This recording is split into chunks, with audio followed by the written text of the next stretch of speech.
wanted to give a little update on what Kynlee's been working on lately. I actually had my surgery to put my bones back together in my arm on Monday, so I know we haven't had an update in a few days. My throat was very sore from having tubes and stuff down it, but we're good now. We're all good. So today, because we've been hammering our home manners so much these past couple days since she came in, I thought today is a good day for a little bit of a field trip break. We did a walk around the neighborhood for this session in the morning here. I'm also checking her with stops. I always have my dog stop and sit stay when I'm about to cross the street. It's just really good practice.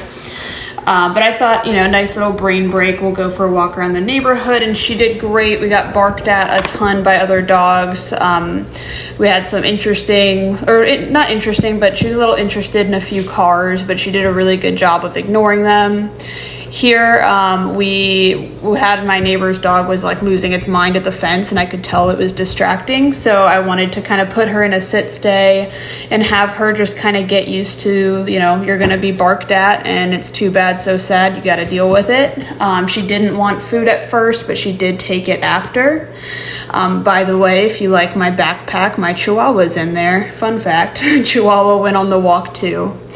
But we're just working our sit stay in a little bit more challenging of an environment. My gate was squeaking, the dog was barking. She does break her sit, but we're at the point in training where I'm kind of letting her make mistakes because I want her to understand that she creates the consequence. So she gets to decide if I'm going to kind of correct her and put her back in that sit where she was, or if she's gonna hold that position and get the reward. So I'm kind of letting her decide how the session's gonna go, especially here where we have, it's not the most challenging distraction, but it's definitely distracting. So I want her to be able to self-manage in the future and be able to handle this. So that's just kind of what we're doing here, is some impulse control.